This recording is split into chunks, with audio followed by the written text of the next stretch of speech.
was the greatest thing offered to mankind since Santa Claus and the new season of Twin Peaks. You have the first Silent Hill game in ages. You had Kojumbo at the helm, the baby from Eraserhead, Keanu Reeves as main character, and goddamn stupid Konami producing it.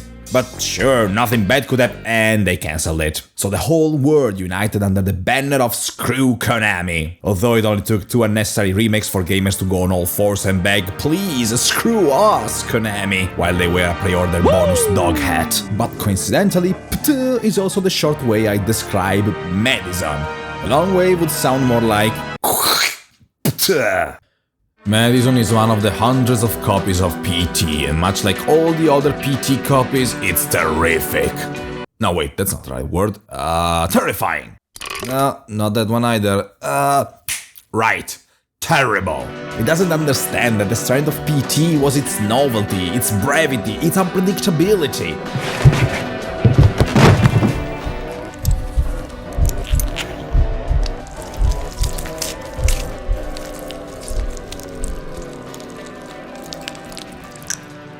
Madison is just the polar opposite, but this isn't just Madison, this is Madison VR, so at the very least I can thank this game for reminding me I own a €600 paperweight. And to be honest, the most unpredictable moment in my entire playthrough was finding out mold had not grown around my PlayStation VR 2. Everything else in Madison is so lacking of any form of originality you'd think it's set inside the head of an adult movie screenwriter. How lacking, you ask? Okay, here's the story. A dead witch named Madison is trying to possess a teenage boy through a sacrificial ritual. That's not the synopsis, it's the entire plot. There must be more than that, please! There's a book that summons a boogeyman because Babadook exists. There's an evil lady inside a well because The Ring exists. There's a morgue section which is so cliche even Blumhouse horror movies have stopped using it. There's a spooky Nazi dude because Call of Duty has turned Nazis into Halloween costumes. Oh, and there are clocks everywhere because if you put clocks everywhere you can show that Grandpa has gone cuckoo. This is the most revolutionary possession story since The Exorcist, if you haven't seen any other horror since The Exorcist, including The Exorcist. But the fun part is usually seeing how the soon-to-be possessed will try to defeat the demon du jour, but the protagonist Luca can't even deliver on that. There's this part where you have to listen to a pre-recorded message that explains what will happen if the ritual is completed. Then there's this drawing that shows exactly what the ritual requires. So what does Luca do? Follows the instructions down to a T like an idiot. It wasn't even that hard to defeat Madison. Just look at her. Hello! She's so laughably similar to the old decrepit witch from the movie The Witch. You could just have your lawyer banish her with a cease and desist. Objection! Not that Madison is really putting an effort, she's clearly having a hard time keeping up with her very own plan, cause bitch, I'm actively doing everything you want me to, so why in the ever-loving Christ are you trying to stop me? Go get yourself a nice dress and wait, or any dress really, have some decency, there are kids around, and not just the protagonist. But hey, I'm pretty good at turning my brain off and enjoy the ride. That's what watching too many found footage movies does to you. Remind yourself of the Chernobyl diaries and suddenly every horror becomes Suspiria by comparison. But no amount of leniency for the narrative could prevent the immediate realization that this game was going to be a huge waste of time.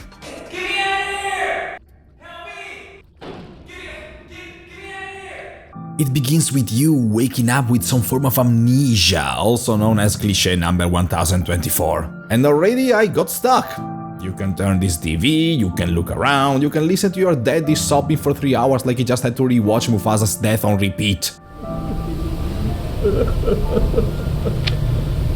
And then the awful discovery that the game expected me to physically get on my knees to find this small knob under a sofa. Well, that was fucking awful. Hopefully the game isn't gonna play these tricks on me again. Sometimes. No, I'm not gonna play the foreshadowing definition meme. Unlike this game, I respect my audience's intelligence. And it took 2 minutes before I was put in the same exact situation anyway. I'm in this other room, again, unable to proceed in any way, but right there's a Smurf-sized door with a padlock. So I look around at the postcards with dates, at the clocks, at the pictures, searching for any clue amongst all this bloody crap that is giving me sensory overload because logic dictates that I'm supposed to open the goddamn thing, right? Right? Right?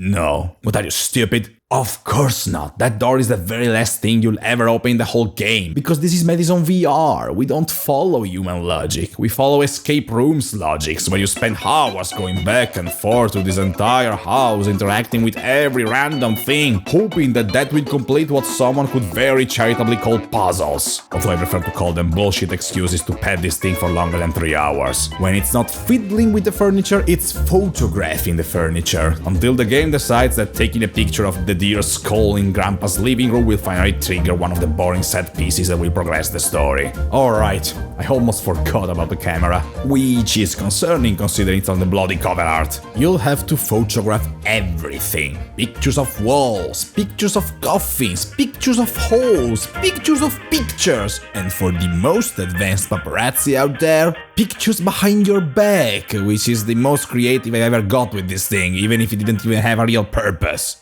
But hey, he looks nice here. The possessed Polaroid trope should be the most fertile terrain for analog horror, but it's barely put to use in any inventive way. It's just a glorified interact button, although there was one, and I mean one, single exception at the very end of the game, and oh, we'll get there, don't worry.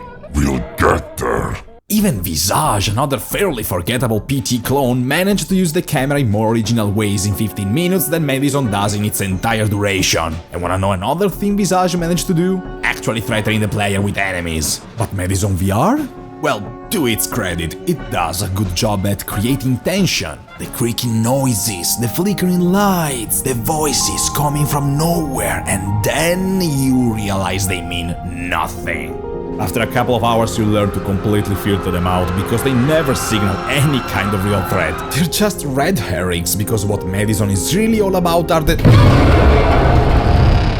Yeah, that's the only way Madison VR knows how to pay off its build-up. You walk and walk and walk and walk, and then you get the predictable booze in your face and you die from a heart attack.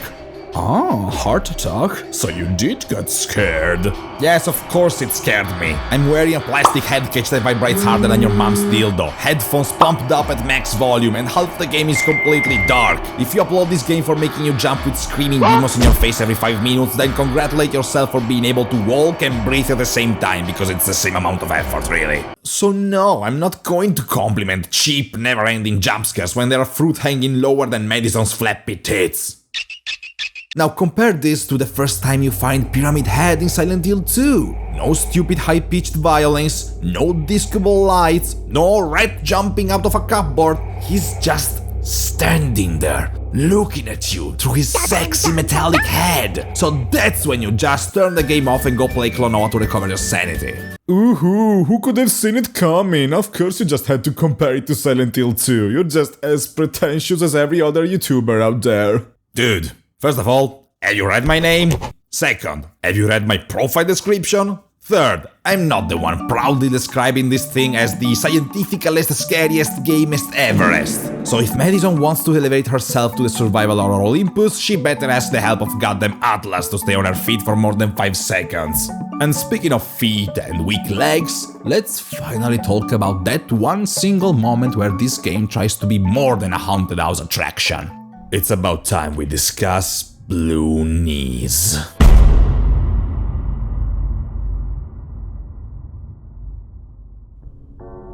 This portion is at the very end of the game, and whenever I read threads discussing Madison, everyone couldn't shut up about how crap in your pants, defenestrate yourself, kill your cat in a panic, drink bleach and burn your hands scary this section is. And on paper, it should be. The house turns into a seemingly infinite maze and you navigate its rooms playing these old gramophones as you try to find 2 human eyes while the monster Blue Knees stalks you and your only means to defend yourself is blinding it with your camera's flash. Which makes no goddamn sense since Blue Knees has no eyes, but fine, I'll take it. It's a setup I like a lot because it's actual real gameplay for once. Wouldn't it be fun if it was extremely exploitable and predictable now that it can't work on jumpscares alone?